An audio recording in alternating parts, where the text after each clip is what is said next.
Newton going to keep it himself, and he's not going to get there. So the Patriots settled for a field goal of 27-20 with 6.5 minutes to go. On the ensuing drive, Joe Flacco, let's just say punting. There's really no other word for this pass. This is just an arm punt, and it's picked off by J.C. Jackson. Patriots take over. Flacco threw 3 touchdowns and that pick. Ensuing Patriot drive. 1st and 10. Newton looking for Demir Byrd, and watch Byrd make the play. Oh, he's going all the way back across the field, and he's going to dive for the pylon at the end here. He's out of bounds inside the 5, so it's 1st and goal for the Patriots. Cam would run it on 1st, he'd run it on 2nd, and then the 3rd time would be the charm. 3rd down, Newton takes it in and ties the ball game at 27, just under 2 minutes to play. The Jets, a very quick 3 and out, so the Patriots get it back. Pick it up with 22 seconds to go on a 3rd down with 1 timeout left. Cam takes it up the middle for 5 yards. They don't use the timeout. So here we go. You got to get up. You got to spike it. And that they do. So they spike the ball with 8 seconds left, and they have 1 timeout remaining. 2nd and 10. It's Newton. They need yards, and they need a timeout.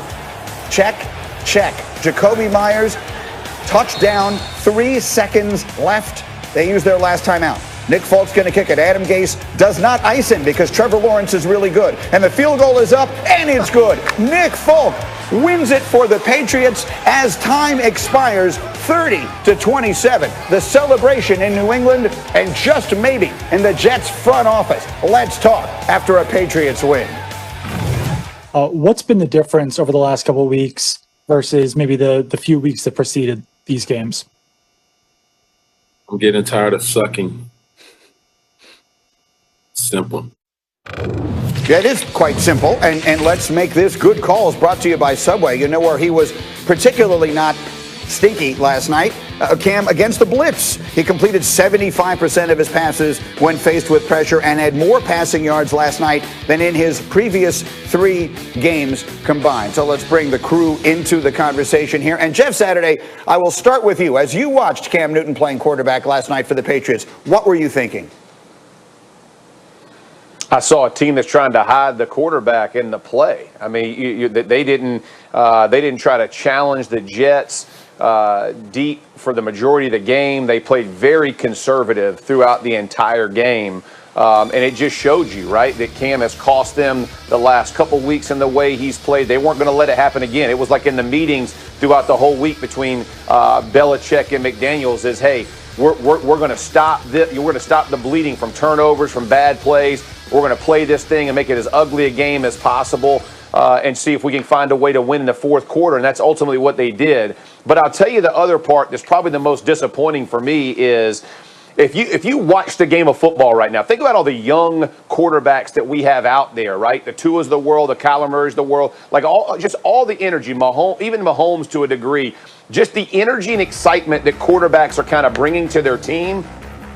I expected that out of Cam Newton, and you just don't see it. I mean, it's like it's just hard work, right? It's laborious. It's like there's just no joy in it. And I know he had it early on in the season, but you just see it on the sideline, man, like such a relief that they're beating a winless Jets team. I mean, that's the part that's probably the most disappointing because when they brought Cam in, I thought that part of his game, right? Whether you love him or hate him on the field, it's irrelevant. I'm talking about just the attitude and kind of the energy that he brings to the locker room. I just don't see it, and that's been disappointing. Maybe because it's the game plan, but for whatever reason, that was probably the most disappointing part. Again, against an 0-9 Jets team, I would have thought I'd have seen a little bit more. Well, so there's a lot there to consider. Greg, let's start with the game plan. What did you see from New England's offense last night? Well, it was an indicator, like what Jeff said, of how the Pats feel about Cam Newton. That was an elementary game plan.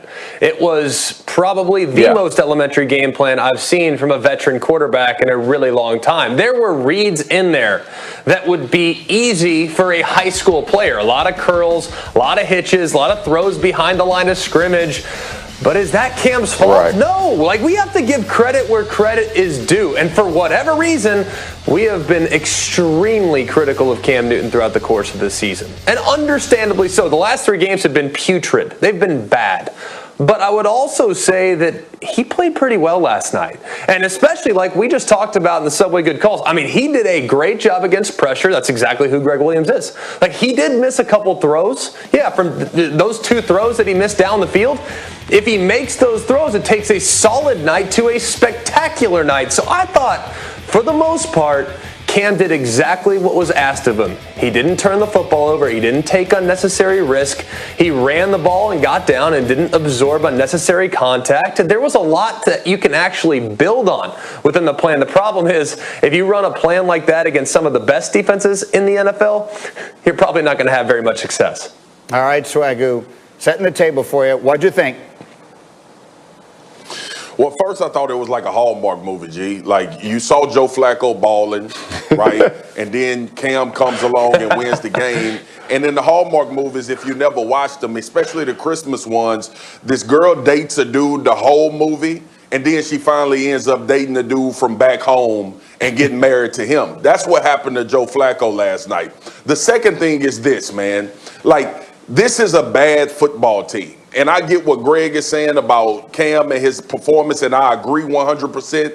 But I'm with Jeff as well. Like, New England's a bad football team. For them to have to eke out a win against the New York Jets, who are equally as bad, and I say equally, G, because that game was really a Flacco interception away from the Jets potentially winning that game. So how far the mighty falls is what I was thinking about the New England Patriots last night. And then to Greg's point, like, you look on the field, it's just not there. Bill Belichick talked about it, I think, a couple weeks ago. Like, we sold out to get 3 Super Bowls or make the appearances.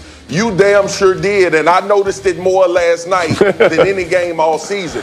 New England is bad, and people need to accept that. Gee, I know you're happy because y'all kept that loss and you still in the sweepstakes for Trevor Lawrence, but dang, New England, y'all look just as bad as the New York Jets, man. Listen, there were some very nervous moments last night. I mean, the Jets thankfully were able to snatch defeat from the jaws of victory, but there was some cause for real concern. We will get to the Jets side of this a little bit later in the first pick and everything else, but Dan Graziano, let's talk for a minute about the Patriots in this regard. I'm old enough to remember when Jarrett Stidham was the future of that franchise. What has happened here? Well, Stidham didn't come as quickly as they hoped in the offseason. They did sign Cam Newton. They really believe Cam Newton is their best chance to win games this year, which is still what they are trying to do. But what this is telling you is the Patriots are going to be in the quarterback market this offseason. Whether it's Cam Newton coming back as a free agent, whether it's somebody in the draft, the Patriots don't necessarily have their 2021 answer on the roster at this point. To Jeff Saturday's point about energy, they lost 4 games in a row coming into last night. Who in the NFL has high energy when they're on that kind of losing streak? All right, we will talk much more about this game and both sides of it and the implications of it as we continue. But let's move around the league a little bit. In one of the most stunning results of the season, Sunday night, the Saints smashed the Bucs 38-3 in Tampa. Mike Evans had a game-high 64 receiving yards, but that did not stop head coach Bruce Arians after the game from saying this. Mike Evans had just 17 targets combined in the last 4 games. With him being the best receiver on this team, why isn't Byron making a more concerted effort of getting Mike involved in the passing game earlier? Mike was open a bunch in that ball game. He just didn't get targeted. That's all. He was open. Mike was open. Huh. So, Swagoo, I will ask you as directly as I can. What is he talking about, and why is he saying that publicly? Listen, I was furious. And the reason I was furious is because this coaching staff didn't need to mention any player's name after that game.